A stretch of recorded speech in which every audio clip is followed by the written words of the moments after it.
Muy buenos días, bienvenidos y gracias por participar en el webinario de hoy dentro de nuestra iniciativa ACHICA Digital Academy sobre el tema cómo abordar la ciberseguridad en tu empresa. Yo soy María Antonia Schoenberg, directora del área socios y eventos, y tengo el placer de acompañaros hoy en esta sesión. Antes de arrancar con el tema, os recuerdo que durante la sesión nos podéis enviar vuestras preguntas a través del cuadro de preguntas que tenéis a vuestra derecha. Y después de las exposiciones y dentro del tiempo disponible, pues vamos a contestar con mucho gusto al mayor número de preguntas recibidas. También os informamos que esta sesión se graba y que la podéis volver a ver y compartir tantas veces como queráis. Recordaros que nuestro hashtag para esta sesión es ACHICA Digital Academy. Pues sí, empezamos con el tema. De un día para el otro, el año pasado, la pandemia nos obligó a un gran número de personas a teletrabajar y a conectarnos desde otros puntos de acceso que no fueran el entorno de la seguridad corporativa. La expansión de la conectividad ha incrementado las ventajas en muchos sentidos, pero también ha supuesto un aumento de las amenazas cibernéticas. Por ello, la ciberseguridad es un elemento clave que se ha convertido en una necesidad absoluta para las empresas de cualquier tamaño o sector. Este proceso ha aumentado la preocupación de muchas empresas que hasta ese momento todavía no contaban con una estrategia de ciberseguridad bien definida para proteger los datos de los clientes y de su propia organización. En este webinar y de la mano de dos expertos en esta materia, intentaremos dar respuestas y esclarecer dudas a través de dos focos diferentes. Uno práctico y tecnológico y otro una parte más jurídica. Sin más preámbulos, comenzamos y damos la bienvenida a nuestro primer invitado de hoy, que es César Delgado. César Delgado es ingeniero en telecomunicaciones y experto en ciberseguridad de T-Systems. Systems, como bien sabéis, es una empresa del grupo Deutsche Telekom y uno de los proveedores líderes mundiales de servicios digitales, cloud, conectividad y ciberseguridad con sede en Europa. Anteriormente, César fue arquitecto empresarial y experto en ciberseguridad para el sur de Europa en el operador estadounidense Verizon. También ha trabajado en la Agencia Espacial Europea y en el CERN en el área de ciberseguridad y desarrollo de software. Pues es un orgullo tenerte hoy aquí, César. Bienvenido y muchísimas gracias por compartir hoy con nosotros tu expertise. Te paso la palabra. Muchas gracias, María Antonia, por esta extraordinaria introducción y presentación. Bueno, pues como decía María Antonia, pues bueno, trabajo en T-Systems en el área de ciberseguridad. T-Systems es una de las empresas del grupo Deutsche Telekom, que como vemos aquí está compuesto de la propia Deutsche Telekom, que es el operador que presta servicio de comunicaciones y al usuario residencial en Europa y bueno, en Estados Unidos. T-Systems, que es la sociedad para la cual yo trabajo, que es la integradora del grupo y la prestataria de servicios de ciberseguridad, que es a lo que yo me dedico, y T-Mobile, que es la operadora móvil, ¿no?, del grupo. Aquí os dejo mis datos de contacto por si, bueno, queréis uniros a mí en la red social LinkedIn o, bueno, queréis posteriormente lanzarme alguna pregunta o alguna aclaración sobre lo que vamos a ver hoy, ¿no? Y, bueno, por entrar en materia, hoy me gustaría abordar el tema de cómo proteger la empresa desde un punto de vista práctico, porque todos sabemos que existen grandes frameworks, grandes procedimientos normalmente diseñados para grandes empresas con muchos recursos, con gran capital para invertir en ciberseguridad, y a mí me gustaría hacerlo desde un punto de vista más práctico, más adaptada a la empresa mediana, que quizá no tiene esos conocimientos o esos recursos que pueda tener una gran empresa y que también necesita, pues, de esta ciberseguridad, porque como ya veremos, pues estas empresas están siendo, pues, el centro, el blanco de los ataques de los cibercriminales. Entonces, vamos a ver en la agenda de hoy, como vemos aquí, pues cuáles son los objetivos de estos cibercriminales, cuáles son los vectores de ataque, que son las puertas de entrada que utilizan para entrar en nuestros sistemas y robar nuestros datos o hackear nuestras redes. Luego vamos a ver cómo podemos abordar la ciberseguridad o cómo podemos protegernos contra estos ciberataques de una manera práctica. Y vamos a ver, por último, para resumir, unas recomendaciones básicas de cómo hacerlo, pues como decíamos anteriormente, pues para empresas de tamaño mediano o pequeño que no tienen quizá pues este conocimiento, estos recursos para desarrollar estas técnicas de protección, ¿no? Vamos a empezar viendo cómo han evolucionado los objetivos del cibercrimen en los últimos años, ¿no? En el año 2000 aproximadamente, los últimos años de la década de los 90, principios de los 2000,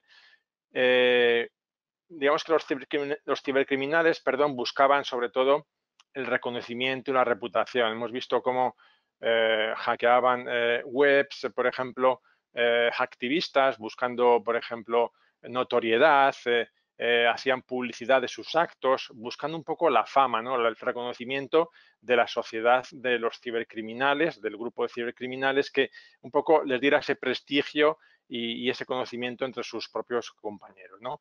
Esto evolucionó, se dieron cuenta, bueno, de que con estas acciones podrían también llevar a cabo daños y bueno, hemos visto que aproximadamente en torno al 2010, esta década del 2010 al 2020, hemos visto cómo han utilizado pues estas técnicas o estos hackeos de sistemas y redes para producir daños, y se convirtió muy habitual.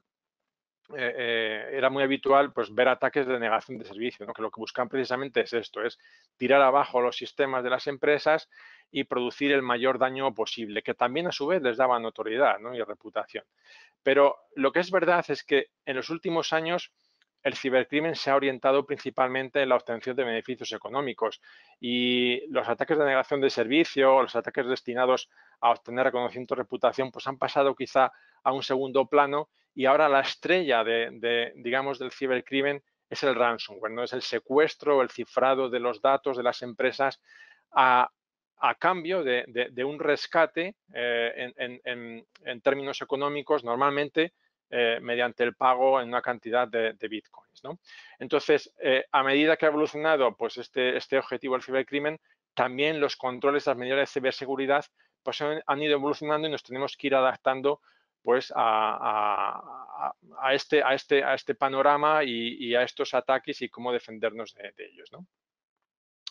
Por daros algunos números, bueno, el 60% de las empresas que han sufrido un ataque ha sido un ataque de ransomware en 2020 en Europa y Estados Unidos, ¿no? Y bueno, esto solamente, estamos viendo aquí datos conocidos, ¿no? Esto es la punta del iceberg. Detrás de todo esto hay muchos datos desconocidos que seguramente harían el problema aún más grande, ¿no? Pero solamente con los datos conocidos vemos además que el 19% de ellos pagaron un rescate. Que se sepa, porque es verdad que sabemos que muchas veces se pagan los rescates y no es público. Por ejemplo, vemos aquí el famoso ciberataque al oleoducto de Estados Unidos, como bueno, pues el FBI ha detectado un pago de 4 millones de euros, ¿no? Que en cierto modo puede resultar barato, ¿no? Para el problema que tenía la empresa y el daño económico que les estaba suponiendo este ciberataque, ¿no? Pero ojo, que pagar este rescate no garantiza que recuperen los datos. Vemos que el 25% de las empresas que pagaron rescate no recuperan los datos, no porque los cibercriminales no quisieran devolverle los datos, sino porque cada vez se está haciendo más común, se está socializando, digamos, cada vez hay más hackers inexpertos que tienen acceso, a estas plataformas de ransomware como servicio y que no tiene los conocimientos técnicos para devolver, digamos, el estado de la empresa a su estado original después de sufrir un ciberataque de ransomware, ¿no? Entonces, ante esta incapacidad técnica, pues hay muchas empresas que, incluso pagando, no recuperan estos datos, ¿no?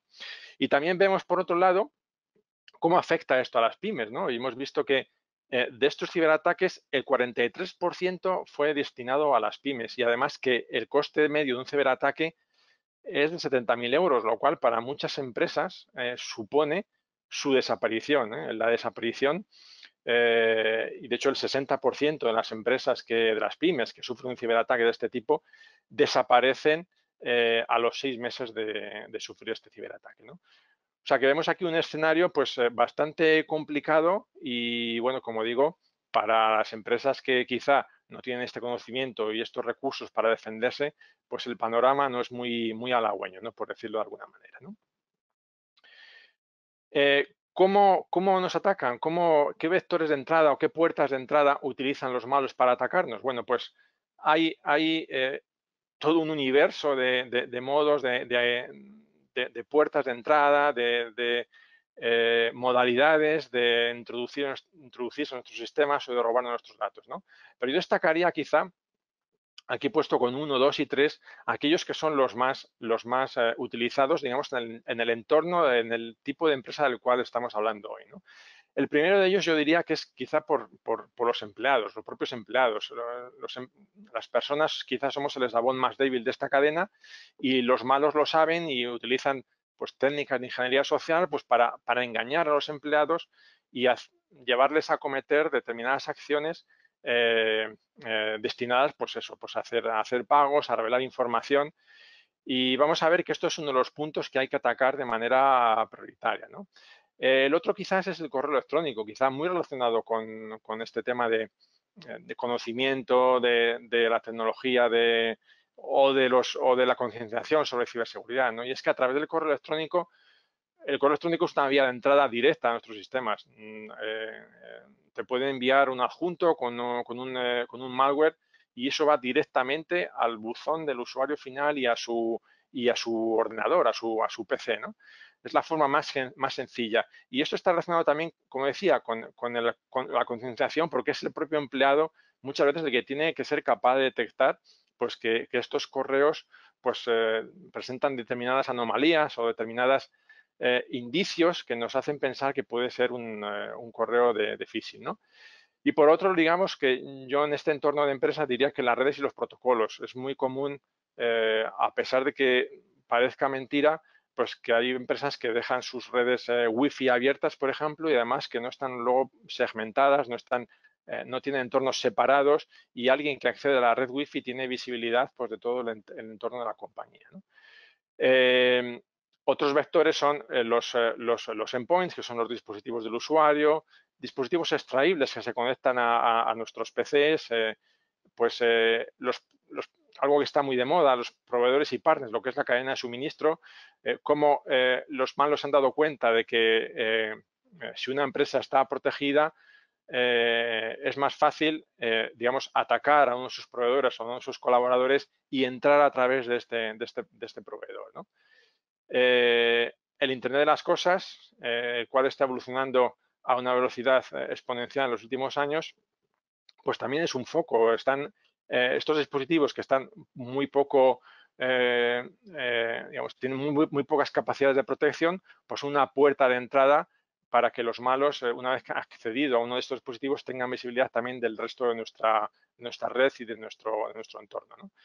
Y vemos que tenemos una gran variedad de tipos de malware o de ataque, ¿no? El ransomware, que es el más conocido, cuando tenemos troyanos, tenemos gusanos, tenemos adware, tenemos virus. Bueno, vemos que hay una gran variedad de bichos y de malware que puede suponer una amenaza para nuestros sistemas, ¿no? Y bueno, la gran pregunta es cómo abordar la ciberseguridad sin dejarnos la vida o sin dejarnos la cartera o el negocio en ello, ¿no? Bueno, pues lo que las buenas prácticas nos dicen es que lo más habitual es hacer primero una gestión del riesgo. Quiere decir, yo puedo invertir en ciberseguridad desde cero a infinito, ¿no? Y bueno, obviamente eso no es viable, ¿no? Cuanto más inviertas, ¿verdad? Que voy a estar más seguro o no, porque ya veremos que una de las prácticas, yo diría que fundamentales, es hacer un análisis de riesgos, primeramente, es determinar dónde están mis puntos débiles y priorizar cuáles son las inversiones que tengo que hacer para cubrir estos puntos más débiles de mi entorno, ¿no? Es verdad que, bueno, que muchas empresas pues no tienen este conocimiento o no tienen, digamos, acceso a empresas de consultoría que les puedan llevar a cabo pues, este análisis de riesgos y posteriormente un plan de tratamiento de los mismos, ¿no? Entonces, se requiere, o digamos, hay diferentes enfoques, digamos, para hacerlo, ¿no? El primero, como hemos dicho, pues es hacer un análisis estratégico de los riesgos o del impacto de estos riesgos para mi negocio.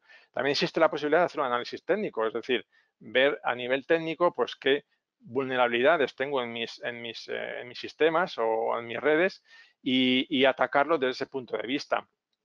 Otra opción pues, es hacer un diagnóstico de ciberdefensa, que es pues hacer un ejercicio de auditoría, hacer un pentesting, que alguien venga a mi empresa y que me diga cuáles son estos puntos débiles para intentar pues, también trazar un plan y abordarlos, ¿no? Otra opción pues, es tomar uno de los múltiples frameworks que existen para el tratamiento de ciberseguridad, bien sea por la ISO 27001 o bien sea el Cybersecurity Framework de NIST y ver qué controles son necesarios aplicar, ver qué es lo que tengo, hacer un análisis o un gap análisis de qué es lo que me falta y a partir de ahí trazar un plan y ir implementando estos controles, ¿no? Y por último, pues lecciones aprendidas, ver qué es lo que le ha pasado al vecino y a partir de ahí, pues hacer yo lo mismo, porque seguramente si el vecino ha tenido un problema con un determinado vector, una puerta de entrada, seguramente pues eso mismo me puede pasar a mí y lo mejor es atacar ese problema de la misma manera que hizo mi vecino, ¿no? En cualquier modo, lo que hay que llegar es a un equilibrio entre la inversión y el riesgo que supone la situación para mi organización, ¿no? Y lo difícil es alcanzar, digamos, ese punto de equilibrio y, como digo, para ello yo diría que mi recomendación siempre es hacerlo desde el punto de vista de riesgo y atacar pues aquellos riesgos identificados que son más críticos para mi negocio, ¿no? Hay una buena práctica que está publicada por Incibet, os dejo aquí el enlace por si queréis echarle un vistazo, que es el decálogo de la ciberseguridad, donde Incibet ya nos da pues, las 10 prácticas más comunes o las 10 prácticas a seguir para proteger mi empresa, ¿no? La primera de ellas es lo que comentábamos, ¿no? El establecimiento de políticas normativas. Hemos visto que todo parte de un análisis de riesgos, identificar cuáles son mis activos críticos, cuáles son mis puntos débiles y a partir de ahí trazar un plan, que se llamamos el Plan Director de Seguridad, que nos va un poco a definir cuál es el camino que tengo que seguir para corregir estas deficiencias y protegerme de manera mejor de lo que lo estoy haciendo ahora, ¿no? Hay otra serie de medidas como es implantar controles de acceso, llevar a cabo copias de seguridad, protegerme contra el malware, pues instalar antivirus, hacer una lista del software permitido que puedo instalar mis usuarios en sus ordenadores, hacer actualizaciones de mis sistemas, de los parches, de los sistemas operativos, de los gestores de contenidos, si estoy publicando pues contenido en páginas web, acometer la seguridad de la red, pues proteger mis redes Wi-Fi, proteger el teletrabajo mediante redes privadas virtuales, hacer un perfil del dispositivo, por ejemplo, y ver en qué condiciones yo puedo dejar el dispositivo conectarse a mi empresa a través de esa VPN o no. Proteger, como digo, la información en tránsito, pues me estableciendo políticas, por ejemplo, de usos de las Wi-Fi públicas o políticas de Bring Your Own Device, del uso de dispositivos privados de usuario para entorno profesional, ¿no? La gestión de los soportes, protección contra malware introducido a través de llaves USB, o a través de dispositivos portátiles que se conectan a mi ordenador, hacer un registro de la actividad, llevar a cabo monitorización de los logs, incluso establecer pues, correlación de eventos para detectar posibles incidentes en mi entorno y, por último, acometer la continuidad de mi negocio, pues, por ejemplo, estableciendo centros de respaldo, haciendo backups en la nube de ciertas bases de datos que sean críticas para mi negocio y estableciendo cuál es el RTO y el RPO, que son, digamos, dos indicadores de cuánto es o cuánto se puede permitir en mi organización perder en términos de datos en caso de que sufra, por ejemplo, un ataque de ransomware y yo haya ido como medida preventiva pues haciendo un backup o un respaldo de estos datos en un data center o, como digo, en la propia nube, ¿no? Este decálogo de la ciberseguridad de INCIBE está muy bien, la verdad es que es bastante extenso, cubre la mayoría de los puntos débiles que puede tener una organización, pero aún así a mí me parece en cierto modo pesado para determinado tipo de organización que quizá no tiene los recursos necesarios para dedicarlos a, digamos, a cubrir todos estos puntos que toca el decálogo, ¿no? Entonces yo, como resumen, me he permitido, digamos, establecer el podium de cuáles son, de manera más práctica, para mí, los puntos claves que hay que tocar a la hora de proteger una empresa, ¿no? Y lo he resumido pues, en estos tres temas que yo creo que son para mí primordiales. El primero, lo que comentábamos, es la protección del correo electrónico desde el punto de vista de la formación del usuario final, de la formación en cuanto a concienciación de ciberseguridad. Son dos temas que van muy unidos.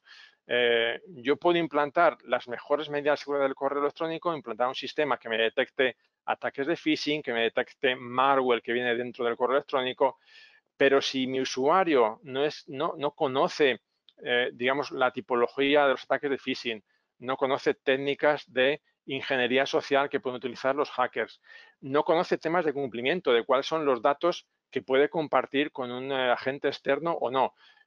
Al final, cualquier medida de protección del correo electrónico va a ser insuficiente y algo siempre se nos va a colar dentro de nuestra organización. Por lo tanto, es importante que esta seguridad del correo la mezclemos con la seguridad de las personas y con la formación y concienciación en materia de ciberseguridad. En el segundo escalón yo pondría lo que es la seguridad de los equipos, la seguridad de los PCs, de los endpoints y de los servidores, ¿no? El establecimiento pues, de plataformas de protección contra virus, plataformas de protección del endpoint, de respuesta automática contra eventos malignos de ciberseguridad en nuestros servidores y en nuestros ordenadores y combinarlo con las copias de seguridad, digamos, hacer copias de seguridad de mis datos, de mis bases de datos, de mis servidores, que yo considere más críticos y, si es posible, hacerlos en la nube, en un entorno, digamos, diferente al entorno de producción en el que trabajo normalmente en el día a día. Y por último, en el tercer podium yo pondría lo que es la seguridad perimetral y la seguridad de la navegación. La seguridad perimetral en cuanto a la protección mediante un firewall, por ejemplo, de mis sistemas, de mis redes, o la protección, por ejemplo, de la red Wi-Fi por la cual navegan mis usuarios o mis invitados, ¿no? La segmentación de estos dos entornos y la implantación de políticas de filtrado entre lo que es la parte pública y lo que es la parte privada de mi red. Y también la navegación segura, o sea, proteger a mis usuarios cuando navegan por Internet, detectar cuando están accediendo a sitios que pueden contener malware y que puede ser descargado en los PCs de mis usuarios. O controlar esa navegación desde el punto de vista de no permitir a estos usuarios acceder a determinados sitios o determinados contenidos dentro de la web y cada vez que alguien se descarga algo, pues ser capaz de inspeccionarlo y determinar de si esa descarga contiene algún tipo de malware o algún fichero que puede ser malicioso, ¿no? Digamos que esto serían recomendaciones mínimas en el caso de que no estemos dispuestos, como decía antes, a llevar a cabo un procedimiento formal de gestión de riesgo, como decíamos antes, que conlleva un análisis de estos riesgos y un posterior tratamiento de los mismos, ¿no? Estos son recomendaciones mínimas que cualquier empresa, bajo mi punto de vista, debería de tener ya implantadas y que yo creo que protegerían contra el 90% de los ataques que se están produciendo en nuestros días, ¿no? Y bueno, con esto concluyo mi participación en el webinar. Y bueno, como digo, os he dejado mis datos al principio. Para cualquier duda, aclaración, pues podéis contactar conmigo por vía correo electrónico o a través de LinkedIn. Muchas gracias. Pues muchísimas gracias a ti, César. Ha sido una presentación, la verdad que muy interesante, muy útil. Y ya podéis empezar a enviarle preguntas a César, repito, en el cuadro de preguntas que tenéis a vuestra derecha, para después hacerle, para que después se lo planteemos en el Q&A. Y con esto paso ya a presentar nuestro próximo invitado, Miguel Valdés, es de la empresa Jaso ETL Global. Miguel es socio abogado, codirector del Departamento de Tecnologías de la Información y Propiedad Intelectual NTL, que es un grupo de servicios profesionales de asesoramiento legal, fiscal, laboral, auditoría y consultoría. El grupo es de origen alemán con más de 50 años de experiencia y con despachos en todo el territorio nacional. Miguel es licenciado en Derecho por la Universidad Autónoma de Madrid y cursó un programa de especialización en Derecho Informático. A lo largo de su carrera profesional ha asesorado en materia de protección de datos, propiedad intelectual, comercio electrónico y contratación tecnológica a destacadas compañías nacionales y multinacionales, así como a pequeñas, medianas empresas y startups. Pues Miguel, es un gran placer tenerte hoy con nosotros. Te paso la palabra. Bueno, pues buenos días a todos. Como decía María Antonia, yo soy socio del área de Derecho Tecnológico de Jaso ETL Global y dentro de ese área, pues evidentemente tratamos con muchos temas de protección de datos y relacionado con la ciberseguridad, con temas de quiebras de seguridad que afectan a datos de carácter personal. Dentro de esta charla, el objetivo de incluir una parte legal es que todas las entidades, yo creo todas las compañías están preocupadas por los riesgos que pueden sufrir en la operación de su servicio, pues por ejemplo ante un ataque de secuestro de datos que comentaba antes César, pues la imposibilidad de desempeñar el servicio, la imposibilidad de prestar servicios a los clientes. Pero hay otros aspectos que tenemos que tener en cuenta que son las implicaciones legales, los riesgos y daños que podemos sufrir como consecuencia de una quiebra de seguridad. Dentro de esos riesgos os traía aquí un par de ejemplos de las sanciones que se vienen imponiendo por las autoridades de protección de datos como consecuencia de ataques de ciberseguridad o de ciberataques. Parece sorprendente que recibimos un ataque y encima podemos resultar sancionados por este motivo. El motivo es que, ahora lo veremos, hay obligaciones legales que exigen, lógicamente, guardar con la debida confidencialidad y seguridad los datos que manejamos en el ámbito de nuestra actividad y, como podéis ver, las multas, en este caso por vulneraciones del Reglamento General de Protección de Datos, pues pueden ascender a una cantidad muy importante. Os he traído un ejemplo extremo, que es una multa que pusieron a British Airways de 22 millones de euros como consecuencia de un ciberataque que sufrió en 2018.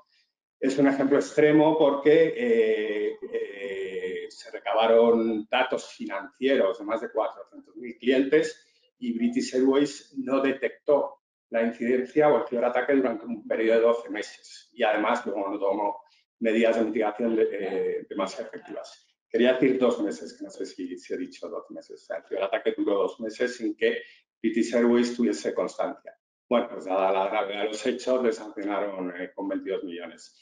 En un ejemplo local, Air Europa La sanción fue de 600.000 euros, también por un ciberataque con obtención de datos financieros. En este caso, obtuvieron datos de 2,7 millones de tarjetas, de los cuales más de 4.000 se utilizaron efectivamente con fines fraudulentos, y de ahí derivó una sanción, en este caso la Agencia Española de Protección de Datos, de 600.000 euros.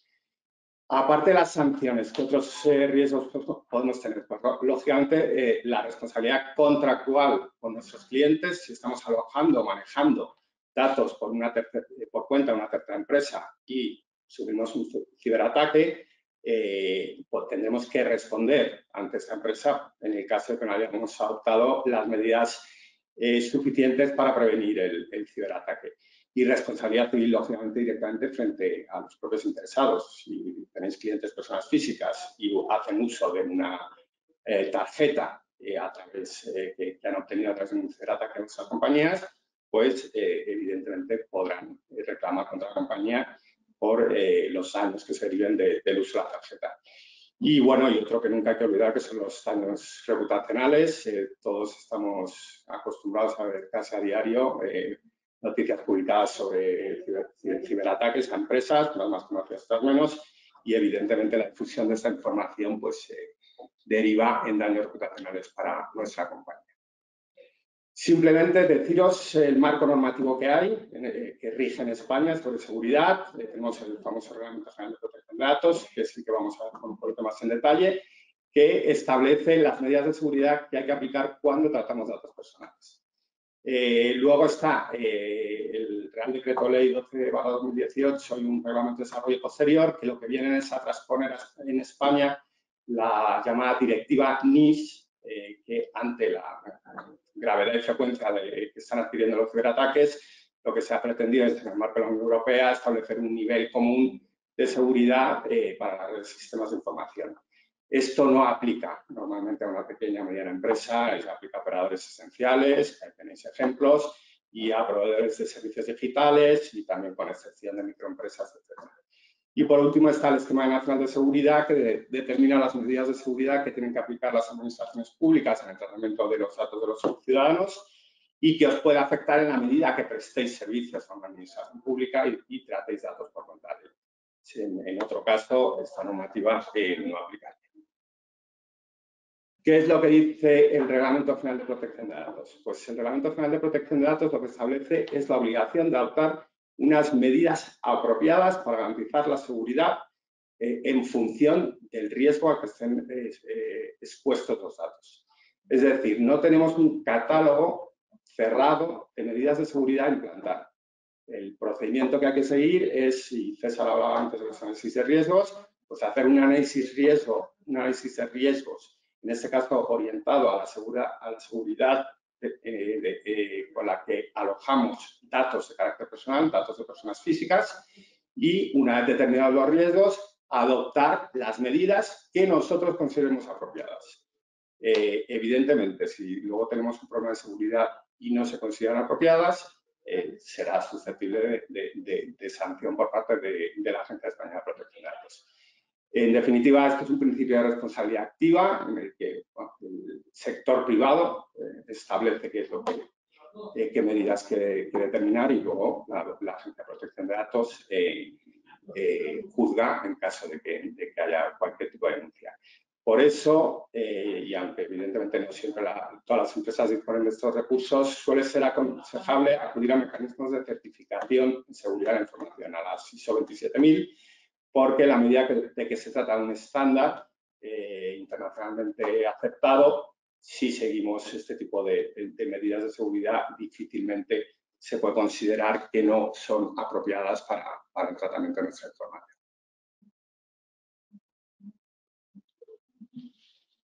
Os quería comentar también qué implicaciones o qué consecuencias tiene en el caso de que suframos un ciberataque o una quiebra de seguridad. El Reglamento General de Protección de Datos establece la obligación de comunicar a la autoridad, a la Agencia Española de Protección de Datos, las violaciones de seguridad que suframos, ¿vale? Esto no quiere decir que haya que comunicar cualquier violación de seguridad y vamos a entrar un poquito en detalle en esto. Por violación de seguridad hay que entender no solo cuando sufrimos un ataque, sino también cuando hay una violación accidental. Es decir, que falle un proceso, que falle una máquina, que haya una pérdida, etc. ¿Qué tipos de violación o cómo se pueden calificar las violaciones? Como violaciones de confidencialidad, es decir, de violación o acceso no autorizado, de integridad, alteración de datos. El otro día me consultaba un cliente que por un error en un proceso informático se habían modificado los datos de los clientes. No es un ciberataque, es una alteración accidental y, en principio, si constituye un riesgo, hay que notificar a la Agencia de Protección de Datos. Y el tercer tipo es la disponibilidad o por pérdida de acceso o destrucción de la información. Estos serían los famosos ataques de secuestro de datos que se comentaban anteriormente. Como decía, una vez se produce la violación de seguridad, hay que notificar a la autoridad, a la Agencia Española de Protección de Datos, si constituye un riesgo, ¿vale? ¿Cuándo no constituye un riesgo? Pues, por ejemplo, cuando se han adoptado medidas previas para impedir el acceso a la información. Si un empleado nuestro pierde un USB con datos de clientes, si ese USB va cifrado, podría considerarse que no existe este riesgo, puesto que no se puede acceder al contenido. Entonces hay que moderar ahí si hay un riesgo suficiente o no para notificar. Y también hay obligación de comunicar directamente al interesado si, en este caso, constituye un alto riesgo la violación de seguridad.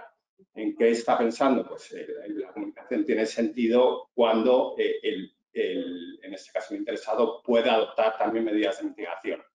Es decir, si se han perdido números de tarjeta o credenciales, pues que pueda cambiarlas, etcétera. Entonces se impone esa obligación de comunicar.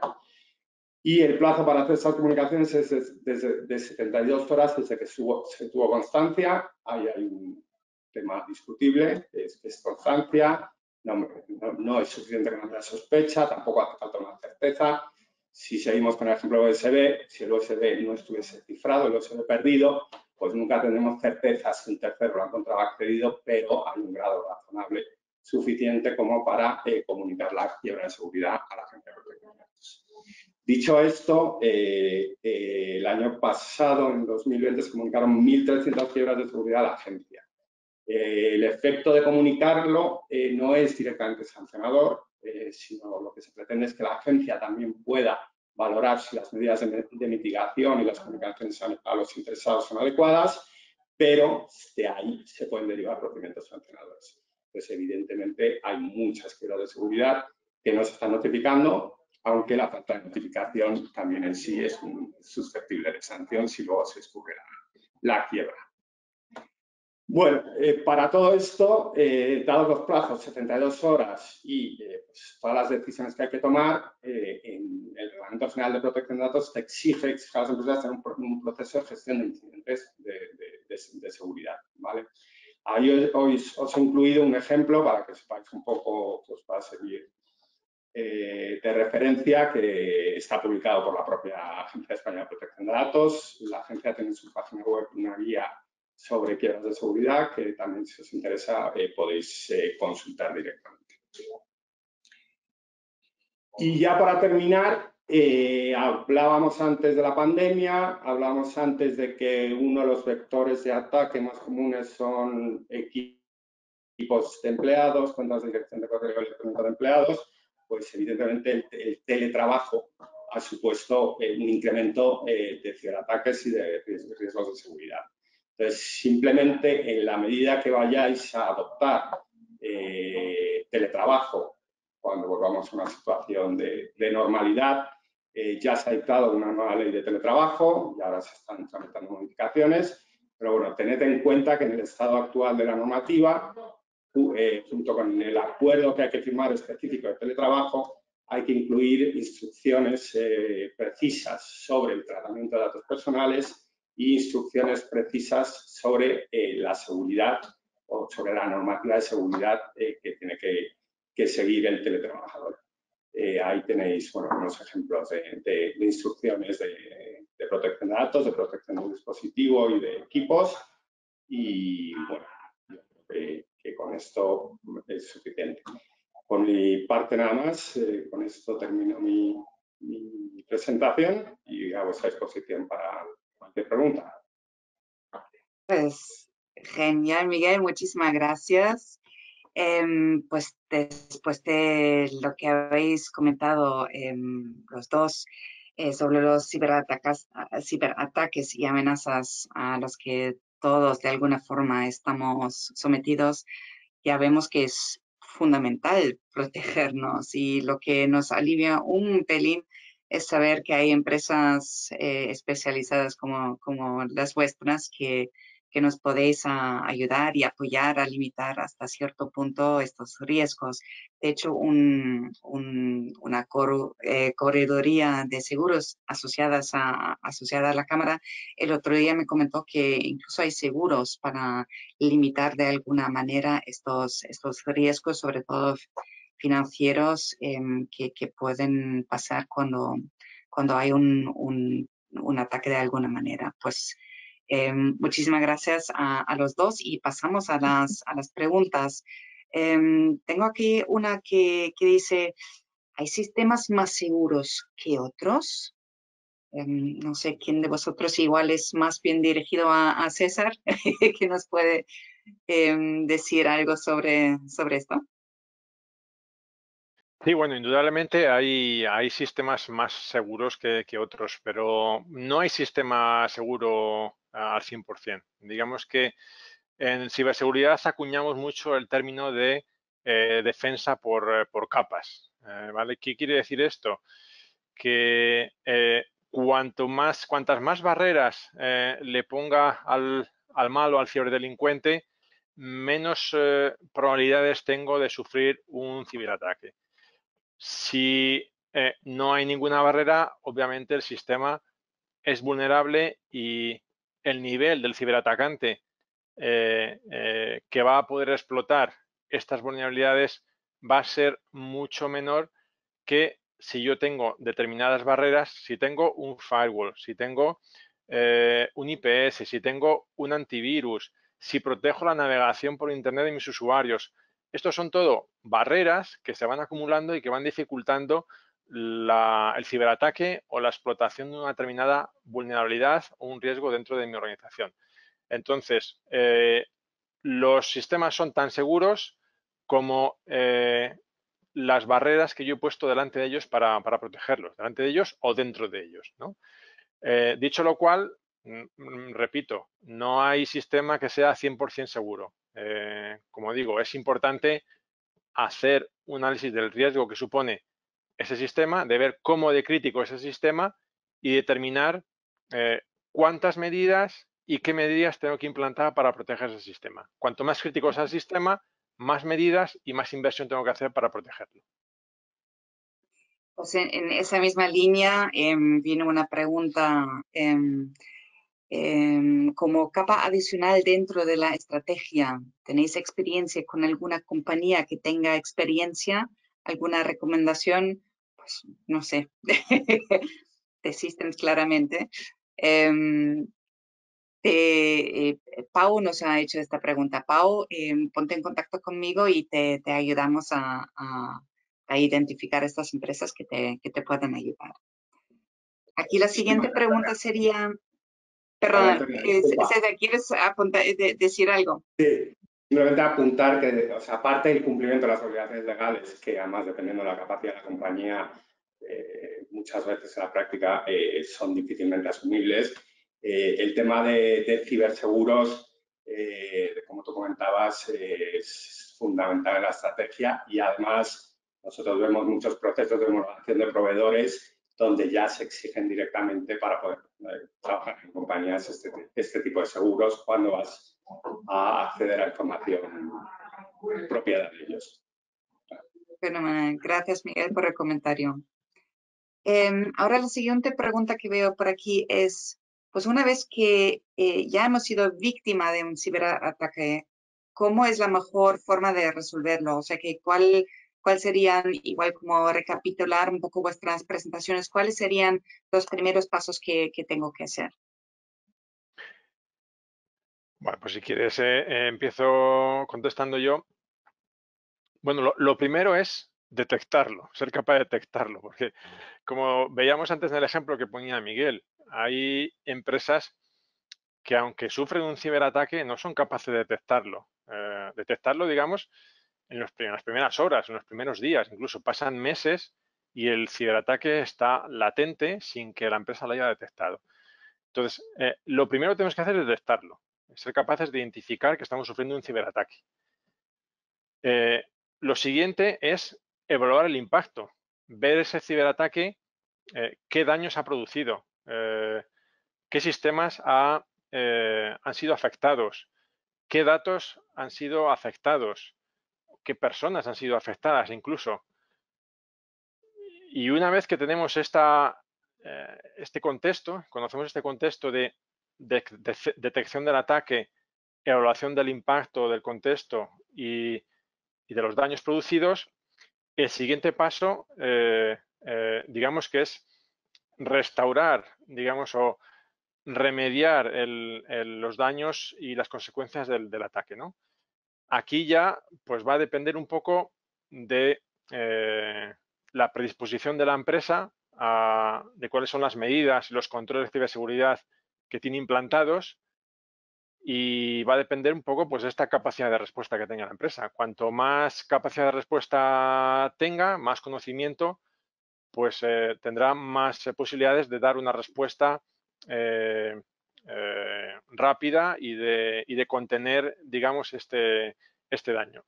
No hay una pauta genérica para todos los ciberataques porque cada uno, como digo, tiene una puerta de entrada, tiene un método de explotación o de producir daños y, por supuesto, cada ciberataque tiene también unos mecanismos de respuesta. Normalmente, nosotros desde T-Systems lo que estamos haciendo es poner una capa de monitorización de ciberseguridad para nuestros clientes y a partir de ahí pues tenemos una primera línea en un centro de operaciones de seguridad que se encarga de dar respuesta a incidentes básicos basado pues, en una serie de pautas preestablecidas, lo que llamamos unos runbooks, que es una serie de guías de cómo hacer la contención de determinados ciberataques.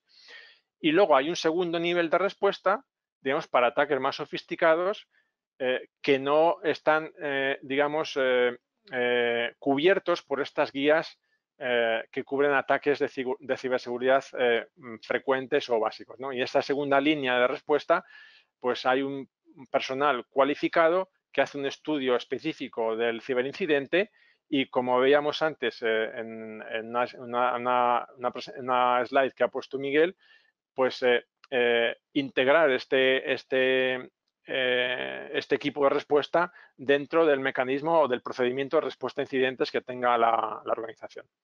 Digamos que esa es un poco, de manera genérica, cómo habría que proceder a dar respuesta a un ciberincidente que ya hayamos detectado y que sabemos que se ha producido. Bueno, Miguel, ¿quieres añadir algo? No, yo creo que César lo ha resumido perfectamente. Es detectar y yo creo que lo primero, mitigar riesgos. Porque de ahí, desde luego, desde un punto de vista legal, las consecuencias serán mayores o menores. Aquí nos entra una pregunta más. A ver, teletrabajar por una conexión mediante TeamViewer con un equipo mal protegido, entre paréntesis, externo, sobre uno bien protegido, paréntesis, dentro de la red de empresas, ¿es muy arriesgado? Pregunta más bien técnica igual a César. Pues sí, sí que es arriesgado. El teletrabajo, como hemos dicho, pues ha ampliado, digamos, la huella de ataque de manera increíble, ¿no? Y estamos viendo cómo muchos teletrabajadores están trabajando con equipos incluso propios que no tienen ni siquiera un antivirus actualizado, y con esos equipos les estamos permitiendo que se conecten a nuestras redes corporativas, ¿no? Entonces, si ese equipo es comprometido, y es fácil que sea comprometido, porque si ese usuario ha utilizado este equipo para navegar, por ejemplo, para navegar de manera privada, ¿no? por redes sociales, por páginas web de reputación dudosa, y ese equipo está infectado, una vez que yo me conecto a mi red corporativa, lo que estoy haciendo es abriendo una puerta de entrada sin ningún tipo de protección al malware que ya haya infectado ese equipo. Y ese malware va a ser capaz, pues, de hacer movimientos laterales dentro de la red corporativa y de infectar otros dispositivos que igual están protegidos por un firewall que hay delante, ¿no? Porque tengo determinadas medidas de seguridad perimetral ya establecidas.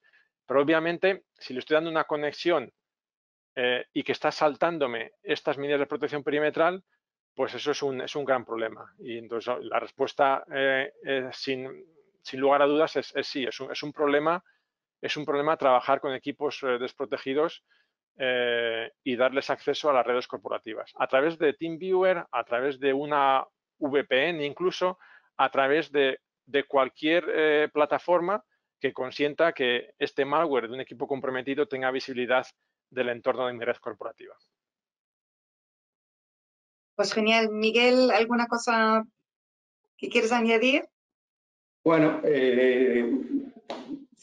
la utilización de medios privados en el ámbito laboral tiene problemática, además de la propia de seguridad. La ley de teletrabajo, que no es lo que está aplicando ahora el régimen excepcional, ¿vale? Pero una vez se normalice, pone en duda de obligar al trabajador a utilizar medios empleados, o sea, medios privados, y por otro lado está el tema de la compensación de los costes que supone para el trabajador, que también tiene que formar parte del acuerdo. Y luego, en el teletrabajo, la monitorización de la actividad de los trabajadores, que se puede hacer en determinadas condiciones, dado que no se trabaja presencialmente, pues cada vez está más estandarizada, siempre será más problemático monitorizar un equipo privado que un equipo corporativo a nivel legal, y podremos tener más restricciones. Muy bien, pues nada, entonces con esto ya nos acercamos al final de este webinar. Pues nuevamente muchísimas gracias, César, por tu presentación tan práctica y útil. Miguel, por ampliarnos el tema con información valiosa sobre las consecuencias también legales que puede tener cualquier ciberataque a nuestros datos corporativos, y por contestar a las preguntas del público. Muchísimas gracias a vosotros dos de nuevo. Pues ya paso la palabra a mi compañera Maribel para que haga el cierre. Buenos días y muchísimas gracias. También reitero mi gratitud. Y nada, desde la Cámara también muchísimas gracias a los asistentes, a los que habéis participado hoy, y esperemos que haya resuelto dudas, que seguramente pues muchas se han podido contestar, y a lo mejor segura todavía queda alguna todavía en el aire, pero bueno, aquí estamos por si tenemos que contestar alguna más. Y nada, luego os mandaremos una pequeña encuesta, un poquito para conocer vuestro feedback, para seguir trabajando sobre temas que os podían interesar o futuros webinarios que podamos tratar. Recordaros que tenemos la oferta actual de la HK Online Live, que la podéis encontrar a través de nuestra página web www.hk.es/online, donde podéis encontrar todos los vídeos de webinarios que han pasado y también información sobre futuros eventos que vayamos a hacer.